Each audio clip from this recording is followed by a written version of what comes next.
داریم والله اعلم. یا در کتاب احسن الحکایات علامه نیشاپوری روایت میکنه که امام میسره داخل قبرستان میدراین، شاگرد حضرت امام ابو حنیفه بودستیان. شماشون کور بودست، بچهش هر سحر شنبه پدرشون می آورده قبرستان عراق تا پدر و مادرش زیارت کنه و قبرستان رو دعا کنه.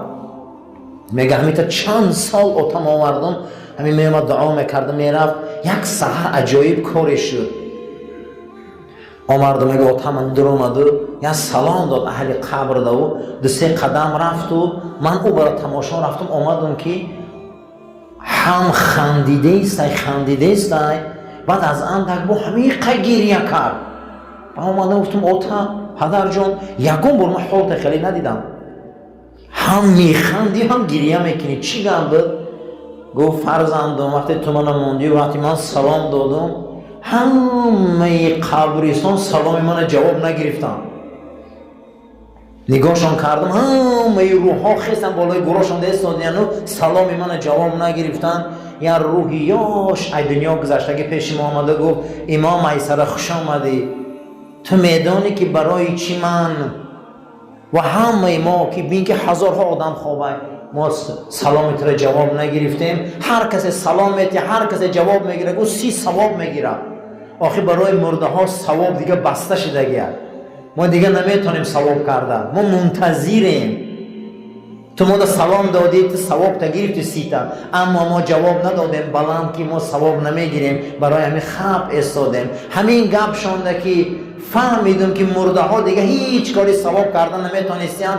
من همین گریه کردم که چون آدمای زندگی قدر زندگیشون نمیدونن، چون همین زنده ها قدر زندگیشون نمیدونن. آخه نخواه همین زندگی فقط غیبت کنی باشه، نخواه زندگی فقط لق باشه، نخواه زندگی همین کاری به معنی باشه. آدم باید قدر زندگیش دان. آخه آدم نمیتونی سر بعدی مردن ثواب کرده، نمیتونی دیگه، نه الحم خونده میتونی، نه قل هو الله خونده میتونی. حتی که حالا بعد این با یه روایت میکنیم از تابعین بزرگی، برای همین میگه گریه کردم که قدر بزرگی تو ندانه. بعد از او برای ما یک روحی دیگه آمد گو امام میسره ثوابی 4 حج در یک ماه مبارک تان شود. و من گفتم که حج در ماه خودش فرض ثواب داره چه خیلی.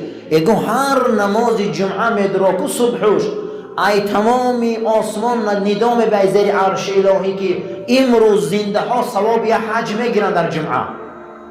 اما شما مرده ها حسرت زده، همین قبرستان ها در ندای ملائک میبیا که زنده ها امروز ثواب یا حج میگیرن. بعد از اون میگه حضرت من خندیدم که وا همین خیلی ما ثواب میگیرن در وقتی نماز جمعه می اومدیم. جمعه ثواب یا حج بدسته، حج فرضی ثواب باشه.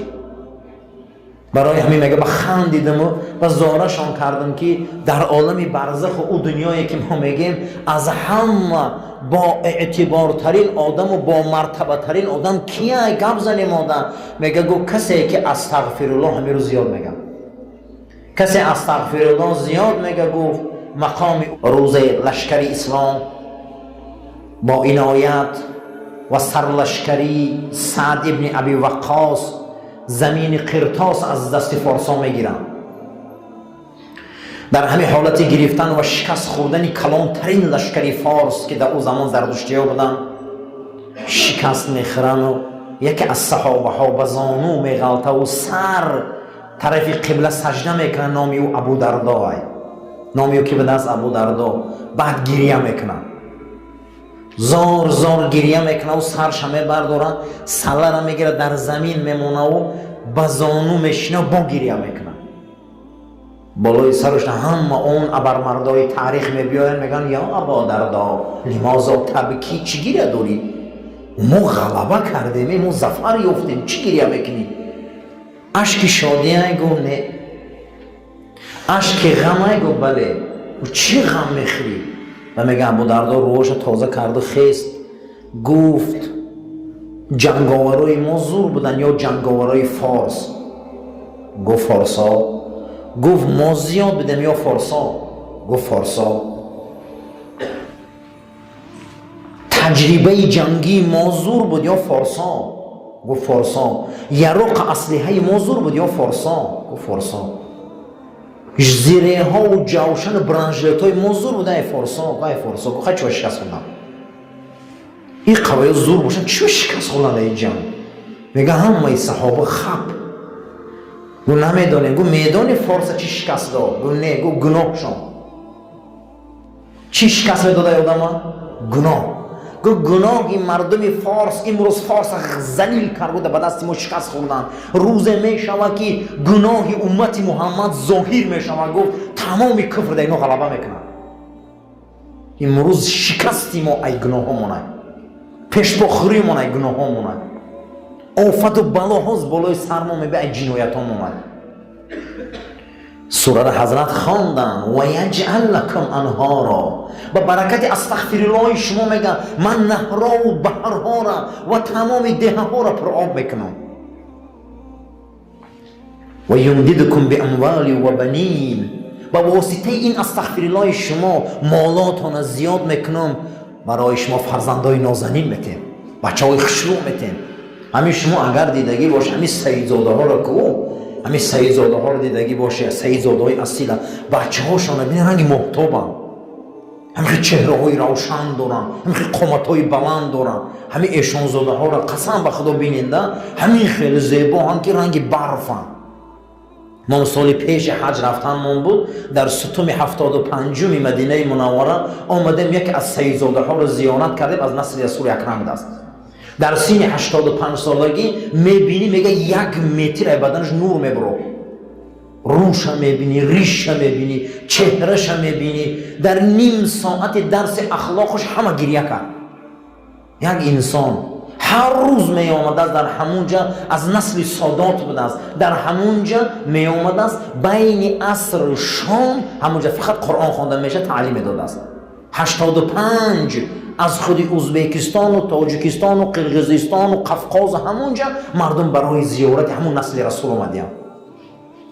با میلش از نسل سادات با نوازاده ها و خاندانشان بخارای شریف بوده است. همونجا کوچ بسته رفته بودن در زمان همین آمدنی روز. همین انسانی شریف، همین خیلی پاک، همین خیلی انسانی که به عینک در او سین قرآن میخونه. برکت استغفرالله فرزندای خشوع، برکت استغفرالله دسترخوانی پر، برکت استغفرالله این برکت استغفرالله این کارو پیش میروند. برای همین استغفار زیاد کنه، گفته استغفار زیاد کنه که مالتان میتیم، فرزندتان میتیم، باغتان میتیم، خرسندتان میکنم، نهراتان میتیم، چیزی بخواهیم که با برکت استغفرالله میتیم تان.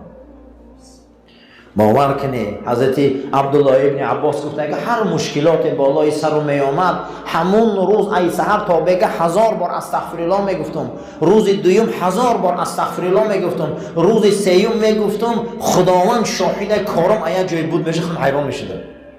ولی ما برکت استغفرالله رو نمیکنیم. اون کارا را ما خدا در مراجعت نمیکنیم، فقط مخلوق در مراجعت میکنیم.